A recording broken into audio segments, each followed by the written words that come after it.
in 5, 4, 3, 2, 1. And now, the world premiere. Goosebumps. You will beware. You're in for a scare.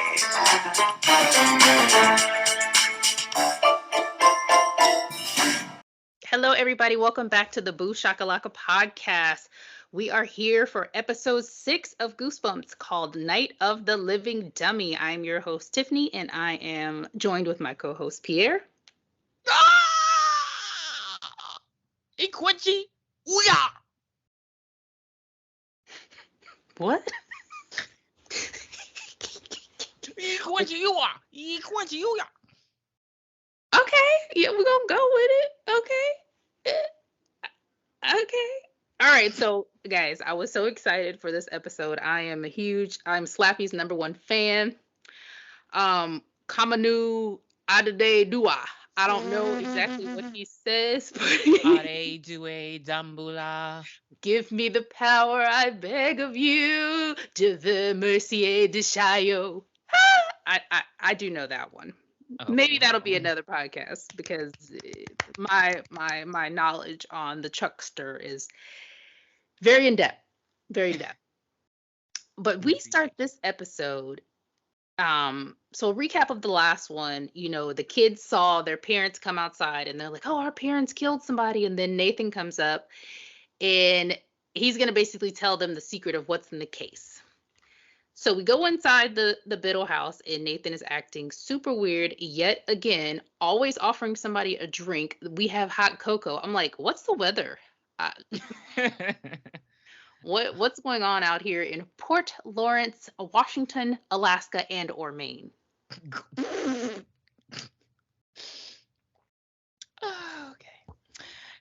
And so he decides to tell them a story. It becomes Mr. Rogers' Neighborhood.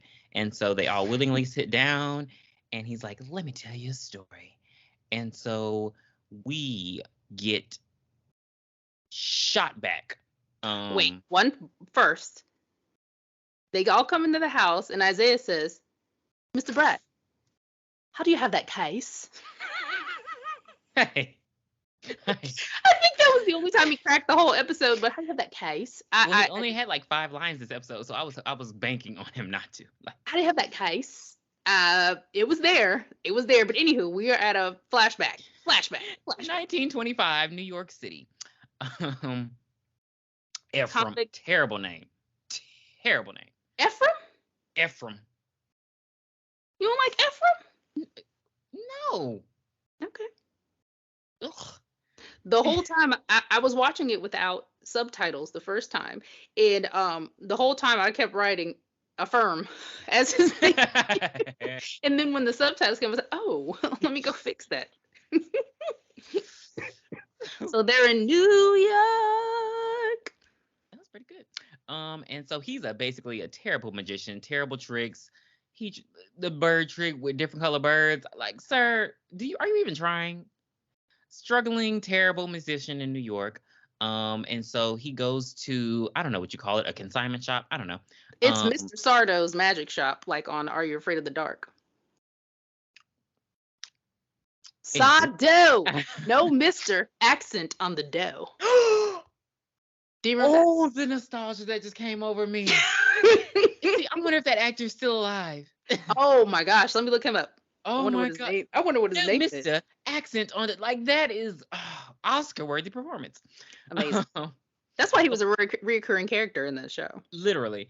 And so he goes in there trying to buy a better act, basically, like better things for his act.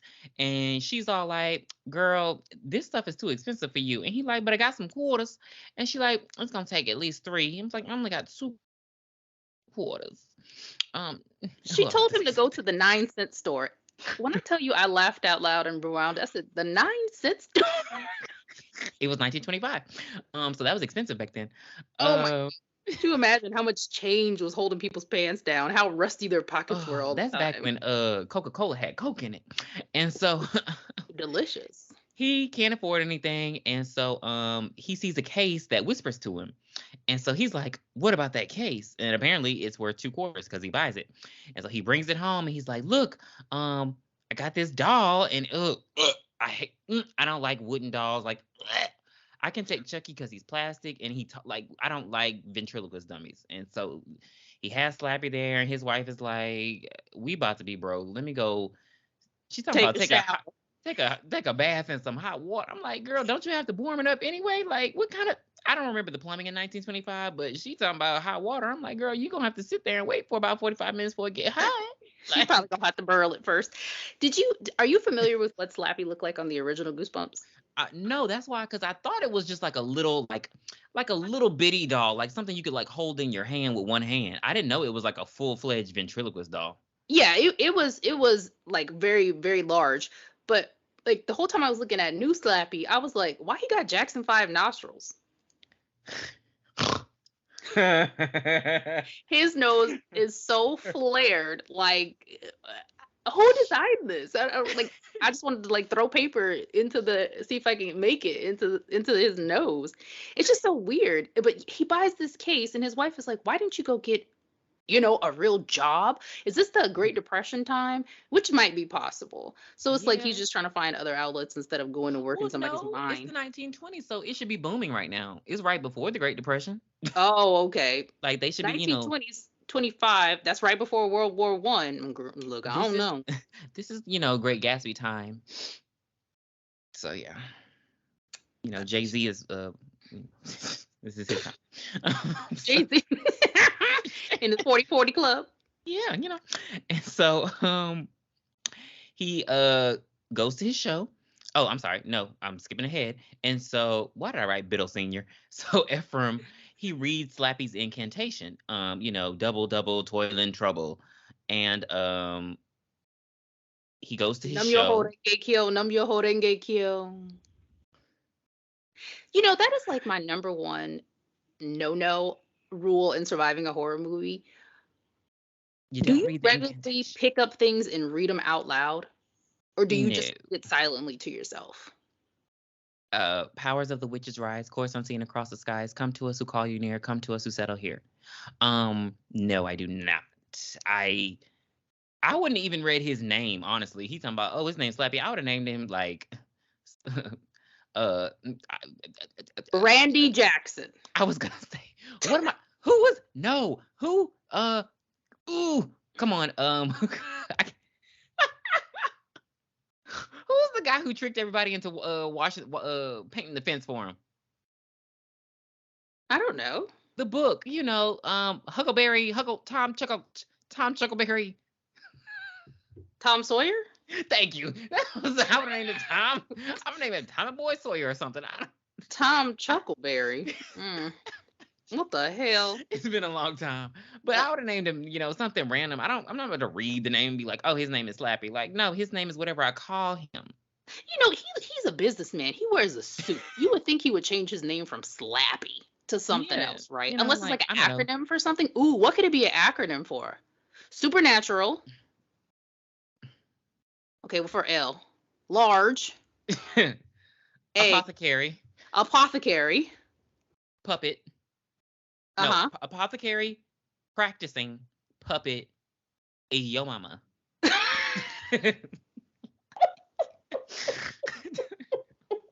Why did you make me do that? Like supernatural, Slappy, large, practicing puppet, yo mama. It's not even like Slappy don't even hit for what he is. Like, I don't know. So in the original Goosebumps, Slappy was up, jumping up, dancing, and cutting up. He even had a wife in an episode. I'm glad none of that happened yet. They have Bride of Slappy. And so he goes to his act, he's trying to make some money. And, of course, he starts sucking. And then all of a sudden, Slappy comes to life. And Slappy's chick is basically just making fun of the ventriloquist. And so reading Ephraim to him. Yeah, can't even think of a good read, but he gave it to him. You poor, you fat, you dumb, you ugly, all that stuff. You so dumb, you thought a quarterback was a refund. You throwback and you old. And so he becomes a hit. And so he starts making a lot of money. He's dressing nice. He's all groomed now. We don't see the wife no more, so I'm guessing he just got rid of her for some hoes. And so his agent comes in like, hey, we ain't making no money. We need to do this, this, and this. And he like, no, I need to do this, this, and this. Basically, he's doing whatever Slappy tells him, and that goes against what the agent is trying to tell him. And so he loses his mind, and Slappy's like, say the spell. Say the spell. And so I got the spell. It's Adana Minu Sanarab Kudarash. So yeah, he says Azarath Methrion Zenthos, and the agent turns into a doll. Is that I'm guessing like a puppet? Like he just gets really fat cheeks. So thinking like it's like a little Botox, little rose color on his cheek. So the agent turns into Kirby and is sent into into the Lost Forest. You know, he's sent into Nintendo World, and eventually Super Smash Bros. World. So that's a whole nother spinoff. And so, then apparently Slappy wants him to do something. I don't understand Slappy's plan. He wants like the building to set on fire. I don't know. So Slappy said, "I made your ass rich. Now you need to read this incantation." So Ephraim was like, "Okay, you did do that. You did that. So you're not that bitch, but you did that little thing, that right there. You did that little thing." So Ephraim starts reading it, and while he's reading it, he gets a vision of like total destruction of fire and brimstone, you know, and he hears people screaming. So he instantly stops reading it, and he tells Slappy, you know, I can't do this. And Slappy was like, bitch, I made you. Bitch, I made you. You wouldn't be nothing without me. Nothing. So he locks Slappy into the infamous case that everybody has been looking for this whole time. And then boom, 2 weeks later, he's in Port Lawrence. I'm like, okay, so y'all left the UK no, they were in New York City. I'm sorry. So they left New York City and went to Maine, Alaska, or Washington State. I'm not sure which one. The fact that it's so broad, that's where he went in 2 weeks, and so must have traveled by boat. Stop it. And so he went all the way to New York. He went to the Atlantic. You think he went down, you know, through the Panama Canal, or you think he went up above Canada? What are we thinking? I want to say he went through Canada. Okay, he went to Canada. He went to Canada, impregnated Drake's mom, and here we are. And so he gets to his amazing house, and I forgot what what did the real estate agent call it? There's a name for it. She called it a lodge. Okay, a lodge. Because he's gonna start a bed and breakfast, and he goes in there, and basically he stores Slappy behind a brick wall. Brick wall. Shack attack. Now you need a tic tac. Never mind. Take it back, girl. You need a whole pet. And brick wall used to be my favorite diss to somebody when they're talking. You put your hand in their face. Brick wall. Like you can't do that these days. And he's like, Slappy, you about to go behind this brick wall. Slappy like, don't worry about it, because one thing about it, I'm gonna get me another man, because I know that I will find a man one day, a man who will give me everything and honor him, and I'm gonna give him the same in return. And so, speed up. And so, well, I think Ephraim ends up dying from loneliness, because he left his wife for a doll that he was not screwing. You know, Slappy could have at least given a hand job. Why did I know you were going to say that? Anywho, and so I had to put this in the notes just because it happened a lot. So basically the kids keep interrupting him, and they keep asking questions like, wait, how long is this story? Like, what's going on? Like, I don't know if they were trying to do comedic relief, but they just keep interrupting Nathan while he's telling the story. So I just put that in my notes. And then we get a flash forward. See how I keep coming up? Somebody. No, shout out to the person who caught the flash forward reference and who told me in person about it, because you're old. And so, flash forward is 1993? Child, I don't know. I was alive. So 1993. I was not alive. I was not alive yet.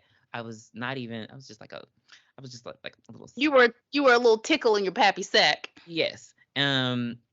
And so we get introduced to the Biddles, and we're in Port Lawrence, Maine, Washington, Alaska. Dreamland. And so we find out that the reason Harold is the way he is because his mom is Pam from Step Brothers. I was But his family, his mom and dad are really, really loving to him. Like he yes. was fine. They do give us like a little story about like we hope that what happened at the last school doesn't happen here. So I'm gonna assume maybe Harold was bullied He was or bullied. something of that nature. He was bullied because he tried to be All American Rejects before All American Rejects. And so they made fun of him for his haircut. I don't know. He was probably masturbating in class. A lot of Harold, things. stop trying to make fetch happen. It's not going to happen.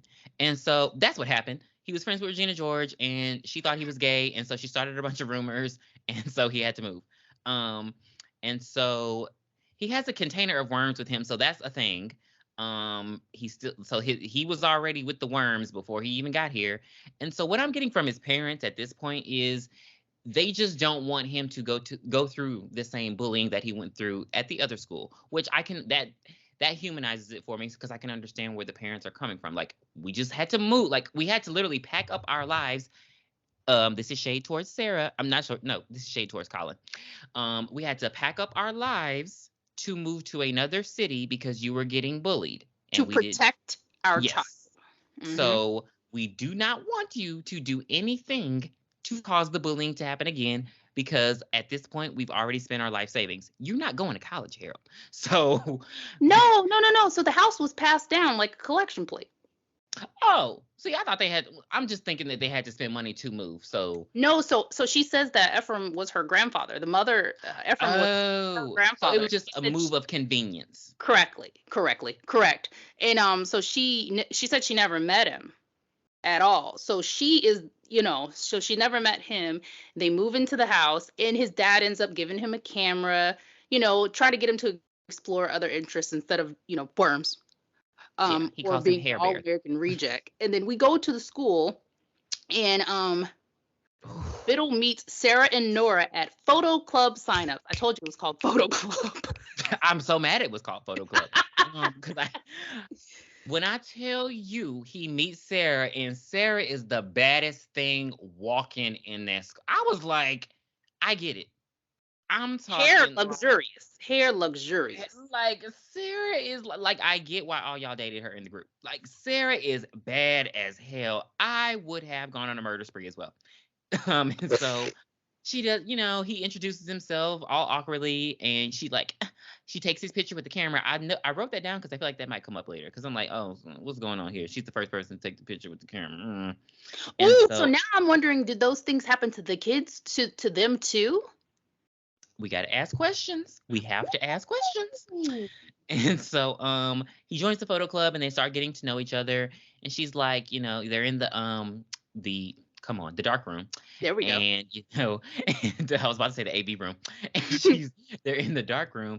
And she's like, you should come to this party. I'm gonna throw a party. And anybody who's ever seen a high school movie, you're either about to get bullied or you're gonna have a good time. And so she's like, But guess "Come to what? the Harold gets party." either. She's like, come to the party. And he's like, but your friends are like cool and like popular. And she's like, well, I'm going to be a messy ass bitch and I'm going to tell you all their business. See, Sarah is that pretty. I knew you had a flaw. Because I'm like, is that really how you want to bond with him? You can't just say, no, they'll be nice to you, I promise. You can't just be like, hey, guys, be nice to him. He's new here. Like, you had to tell them all their business. I was like, okay, Sarah. Yeah, that was very, very interesting. But we'll get to that. So, he shows her his photos, his stupid photos, and he says he wants to be different. Pictures of a mask, picture of worms, picture of a camera. And she's like, oh my God, this is so interesting. You're so cool. I love it. And we're just like, okay. So he gets home and he's dancing. He has like a little dancing montage while he's getting ready for the party. And then we just skip to a commercial break and we come back and the dad's like, hey, son, how was the party? And Biddle just looks at him. You didn't go, did you? Yeah, because he dresses disgusting. Honestly, with everything he tried on, if he came to my house, I'd be like, are you a drifter? Because I was like, why are you? But he had too many layers on. Like, why are you have a button up, a tuck-in button-up shirt with a vest on? In Washington State, Alaska, or Maine. He had on a vest. Like, oh, he can't sit with us. So he didn't go. And his dad don't make it no better. Because he's like, yeah, I'm sorry your son's a loser. And he's like, you are a fucking loser. And I was like, oh, wow. Like, Jesus. It's a lot. And then, of And so course, he yeah. goes crazy. And I've been telling you, what have I been saying? He has a temper because he's just like, Sarah will never like me. And then he just like throws stuff. And he throws stuff at the wall enough to like break the brick. And I'm like, Harold. Terrible They- construction. Terrible construction. Maybe they didn't have therapy back then, but I was just like, Harold, come on now. And so he breaks the brick wall. And what happens? He goes in and he's like, what's in here? Because I'm going to search inside the wall because I wouldn't because I'd assume there are rats in there. Correct. And so he does.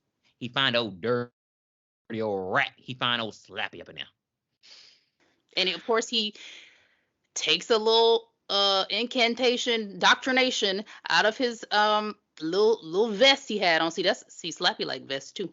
And he reads the spell, and of course, Slappy comes back to life. And he's headed out to go back to class, or I'm sorry, he's headed out to go to school, and he has Slappy with him, and his parents are like, whoa, whoa, whoa, whoa, whoa, whoa, whoa, whoa, what you doing with that? He's like, oh, I'm taking First him. of all, We have an assignment in my theater class, and the parents are like, you look like a fucking loser if you take a doll. This is what happened last time. You don't want to be a loser. You look like a loser. Like, they were reading him, and I was like, they could have a little bit more sensitive. He scared his mom to death. He scared his mom to death with that doll first. So I think that made it worse. I don't know. I feel like that part just happened really fast because it's like your son is exploring new interests, and you act like you're there to support him, but you saw that it was a ventriloquist doll, and you're like, hell no. And he's like, well, it's for theater, and I'm like, this makes sense. This all does. That's why. So what was it? Okay, see, maybe that's the part because I was like, that's why I'm assuming that it was about a money thing because I'm like, why are they so hard on him? Like, he's really not as much of a loser as like the show is trying to paint. Like, the worms is weird, yeah, but him bringing a ventriloquist doll to a theater, like, what else is he supposed to do? Sing, dance, tap dance? Like, what? Especially that stupid act we saw before he went on stage. Don't do Glenn Ross. Flipping mind. You're out of your flipping mind. Mother flipper. And oh, God. I have had it with these mother flipping snakes on this mother flipping plane. I was like, I'm so glad the teacher ran up there and said, get y'all asses off this damn stage. What the hell? So he goes up there and he tries to do, mind you, everybody who has this doll is terrible at being a ventriloquist because I'm like, your mouth is moving. He didn't even practice. That's like me saying, all right, I'm about to go on the stage and do a roundhouse, backhand spring, double tuck, flip, and step out, and turn. And I never practiced it. But front hand spring, step out, round off, backhand spring, step out, round off, backhand spring, full twisting layout. I knew you would know it. Just bring it on, Junior. You know. I moved here from Los Angeles. Your school has no gymnastics. This is the last resort. And so he goes on stage and he's sucking. And so gotta give a shout out to William Chris Sumter. The strike is over. I need to see you in every project, sir. Every project. Media with those high cheekbones. And so he is like, you suck, like he want to get his ass beat. Cause I'm cause you really too small. No shade, Chris. You really too small to be talking to me like that. I feel like he taller than me. Like, boy, don't do that. Mm-hmm. Anyway, so he insults him, and that's when Slappy, Electra, I do not give you my blessing. I give you what a brave. Hold my drink. Hold on, let me take a sip first. And read. But what's so crazy is, when did he like? Come on, say it. Did Biddle have Sarah on speakerphone where she was dishing out all this information about her friends? How did Slappy know all of this? Wait, no, we're too ahead. You're too ahead. Back up. Because when okay, yeah, okay, right. So for this one, everybody thinks he's cool, and like, boom, he's in the in crowd, and he's hanging out with everybody, and everything's good to go, except for Nora, who walks in on Slappy and Harold Biddle having a conversation, and Nora's like, "Oh hell no!" She runs out and she tells Sarah what she saw, and Sarah's like, "Oh my gosh, are you okay? Are you okay?" She's very supportive, but of course she does not believe her. But Well, because it came out of nowhere. Like, I understand you're freaked out because you saw the doll talking by himself, but she just immediately was like, the doll's evil. And there was no real evidence. Like, maybe there's something supernatural, maybe there's something weird, but just to go straight to evil, I'm like, Nora, like, you 10 steps ahead. We ain't even got to the evil part yet. like me with Like, this podcast recording. yeah, because so we have to talk about the flirting because Harold is like, hey Sarah, you going to winter formal? And she's like, no, wait. Are No, you going to hold on. winter formal with Ben? Yeah, and she's like, Ben's not my boyfriend. We just did a little. And he's like, oh, well, I want to get all up in that. And she's like, well, I mean, you can. I mean, what's up? And so yeah, there's just a lot of tension. So yeah, her name, I'm guessing Sarah's gonna be. I thought it would be Nora, who was the one that he had a thing with, but clearly it's Sarah. Well, But yeah, she was okay, written all in his burn book, remember? but I don't know because Nora acts like she. Ugh. So I don't see how she Nora's in this friend group. and so Harold's parents apparently hear him talking to Slappy at night because that's what he does. And so basically Slappy has been telling Harold that, they're not really his friends. He can't trust Sarah, and basically warping his mind. And so when he goes to bring the doll to school the next day, because apparently that's just his thing, like he has to have the doll with him to be popular, even though they already thought he was popular because of the first act. Mm-hmm. Weird, but whatever. And so they're like, you got to leave him home. And so he like, I'm not leaving my dog home with y'all hoes. I don't trust y'all. Not for y'all fingers to be all up in his mouth. And so they're like, you know what? No, we're not moving again. Leave the doll here and focus on Sarah. They just keep focusing on this one girl, like he don't have other friends, but they keep like focusing on Sarah. And so he says, let me tell you hoes something.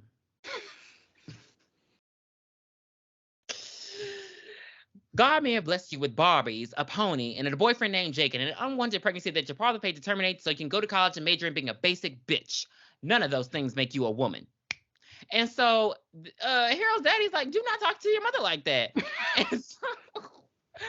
and so he does the classic high school I hate you thing. And so he quote unquote goes to school. And so what do these hoes do?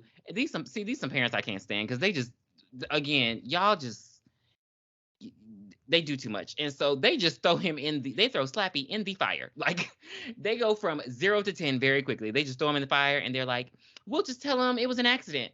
And I'm just like, really? Like it just went very like, we have to use Chucky as a reference. Like they didn't start trying to burn Chucky until towards the end of the film. Like, like they took time with Andy. Like it was like, okay, Andy, like chill out. Like they just went and straight threw him in the fire. So it would make sense if Slappy like was talking to them or tried to attack them. But in their eyes, the doll technically hasn't done anything. The problem is their son. He's the one that needs to be going to therapy.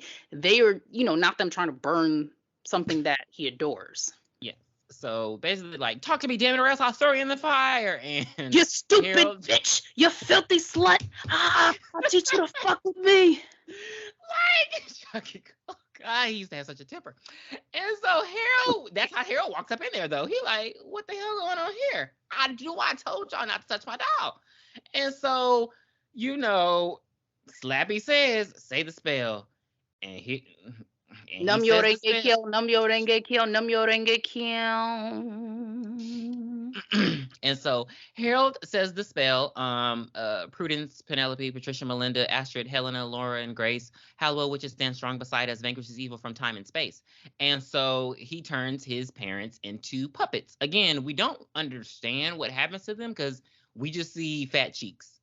So for all we know, right. And you would think if they turn into a doll, they would like topple over and just hit the ground or shrink. I don't know if the special effects was busy, but we just get weird, like frozen faces. So, I mean, for all we know, I don't know. Like, I literally don't know. But yeah, they turn into Alvin and the Chipmunks.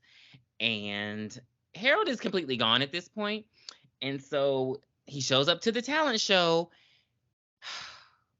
And this is where I'm thinking he told Slappy what Sarah had told him about her friends, because he just goes in. I mean, he like, look, I'm here on the stage and I'm the star. So, and then he calls out Sarah. That's the thing that really threw me out. He's like, so Sarah, tell me about Ben. We heard he kissed like a motherfucking golden retriever. What's up with that? And so Ben like, wait, what? You don't have to correct me on these names, because I get their names mixed up. He's like, Eliza, oh, Eliza, you ain't no virgin, you a hoe.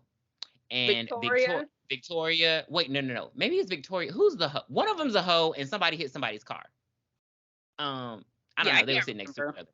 They were sitting next to each other. I don't know. It doesn't matter. And They're then not he's like, actors. yeah, he's like, Nora, you are a virgin. So I guess Nora is supposed to be like the slut, and she's not. I don't know. I don't understand her point in the group. And so basically he just tells them all their business, and they're like, what the hell? And so the teacher, she's like, get off the stage, go to the principal's office, you're done. And so Harold steps off stage, and Sarah's like, Sarah's like, do it! Slap me, bitch. And she like, how can you do this? How could you tell all that? That was private. And Harold like, you shouldn't have told me, which is the realest line of the show, because I'm like, correct. Yeah, why'd you tell him? And so she's like, well, I can't be your friend no more. Harold like, girl, you only want to be my friend because it made you feel good. I was your charity kiss. And so the gang rolls up on Harold, but they don't fight him. I don't understand. They I actually just don't. take their anger out on the person that started this, which was Sarah, because she shouldn't have told those things to anybody. Yeah. And Sarah, Sarah, why were you making out with Ben? Anywho, but see, what happens is, they're like, exposition. Harold wasn't acting like this until the doll, and then here go Nora. The doll's evil. We gotta kill it. And I was like, we're in danger. And I was like, Nora, where are you getting this from? Who are you talking to? See, again, I feel like even with like Are You Afraid of the Dark and Goosebumps, like there would be a part where the kids would go and talk to some elder seer, or like not a mind reader. What do you call them? A tarot reader, or like somebody, a psychic, somebody who would let them know the doll is evil. Nora Somebody just knows. Exposition. Yes, like Mr. Star Doe. No, Mr. Accent on the dough. Right. And like this doesn't happen. Sarah's just like, the doll's evil and we're in danger. And I'm like, where are you getting this from? Like, I think Sarah might be a practicing witch. Yeah. So anyway, Nancy, I bind you, Nancy, for doing harm against other people and harm against yourself. And so they decide they got to go get the doll away from Biddle. So they hatch a plan to get the doll, and we switch to a scene where they meet at the baseball diamond, dressed in all black. Mac, all dressed in black, with silver buttons all down her back. She asked her mother for 15 cents to see the elephants jump over the fence. They jumped so high, they touched the sky, and they didn't come back till the 4th of July. Thank you. That's the whole song? Yes. Oh my God. I just know she dressed up like a bad bitch and was about to go out in that black dress. That's all I know. I didn't know why did she need to borrow money from her mother? Sounds broke. And so they're at the house now. And so, these are the flashbacks, the first episode, but you're seeing it from their perspective, where they really just kind of sneak in and they go into the house. They go straight, Ben runs straight to the basement and he finds Slappy, and he's like talking to Slappy, and Slappy, this is when he sees that Slappy can talk, because he's like, oh no, motherfucker, I'm about to kill your ass. And so Slappy, get your fucking hands off me, you dirty ape. Oh my God. Slappy is racist. And so Slappy gains magnetism, earthquake, geokinetic powers, and starts shaking up the house. So that's what caused everything to fall in the first episode of the show. It was Slappy, because he's magical now, leprechaun. And so the kids freak out and they're like, oh my God. And so Ben tells everybody the doll's evil. And so they're like, oh, well, we have to help Harold. And so Harold is, running into the basement. And so Mm-hmm. they go knocking on the door. Again, I don't understand. Why did they knock on the door? Why didn't they just open the door? I don't know. They knocking on the door, and that's when, he's like, leave me alone. And so he falls, the candle, boom. And so they run out the house, and they're like, oh, Harold's dead. Like, they don't even try to go and see if there was a chance that he might be alive. Like, maybe he just has 3rd-degree burns. They literally are just like, no, he did. And so Ben drops the case, and Slappy's like, I'm alive. You thought I was dead? And so Ben, I can't even think of a good analogy. So he beats him up like Craig beat up Debo, and he disconnects his neck, head, thumbs, legs. Like, Ben just tears him apart. And I'm like, was that necessary? Why does Ben have blonde hair? It was just okay. Anyway, Okay, I'm Googling, when was Meteor Man released? Oh my God. Because, maybe, do that, because I remember, because I follow him on Instagram, and I remember when he was like, I'm dyeing my hair for a new role. And I'm like, what is the significance of Ben having blonde hair? Because he filed in the future. Meteor Man was released August 6, 1993. I hate references like this. Why? Now, I hate them. A writer did that on purpose. See, this is how I know. And now that the strike is over, we need to just go ahead and go to Hollywood, because we can do this. Hollywood swinging. But the kids, who would have caught that? Who would have caught that? Me. But the kids are like, yes, our parents are innocent, except for Isabella. Isabella's like, nah, I still believe my mom did it. That bitch. And well, actually, Lucas is like, some of our parents are innocent. And he threw that little light shade, but Isaiah caught it. He caught it. He didn't let it fly by. He caught it. But I mean, all of them are guilty because A, they broke into his house. B, they took something from him, which caused his death. If you die in the scene of a robbery, you did it. You go to jail too. So they did kill him. 2nd-degree murder, manslaughter. I thought you were gonna say, if you die in the Matrix, you die for real. I thought you were gonna say. I mean, so after the kids say that, Nathan goes off. He ain't innocent. What you talking about? He did it. He killed him. He killed Harold. They went into his house, literally what I just said. And Margot's like, wait, how are you supposed to know all this?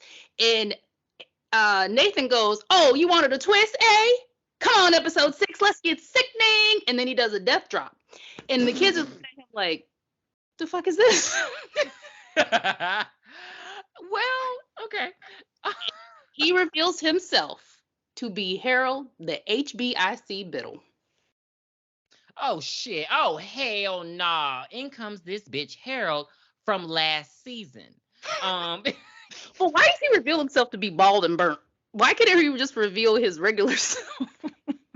I guess he's trying to show them, like, this is what your parents did to me. Also, we do have to acknowledge that I Know What You Did Last Summer references that were very, very prominent when because they decide to, because they want to burn the doll first. And Nora's like, it won't burn. Again, Tiffany, how does she know this information? Because only Harold's parents tried to burn him. Okay, so Nora's a witch. We're going to go with that. She's a charmed one. And so that's what we're going to go with, because I don't know how she knows this, but they decide to bury him, and they're like, let's do the graveyard. And so this is when Eliza's like, no, we'll just do it my old mill. My old family mine. Like, why do they have all this? Like, y'all are just rich for no reason. And so that we're left to assume that's where they buried him, and we're hopefully they buried him in pieces, like not all together. Which is why they're finding, like, eyeballs, testicles, and everything else. Yeah, they got to separate the heart, like in Jason Goes to Hell. Yeah.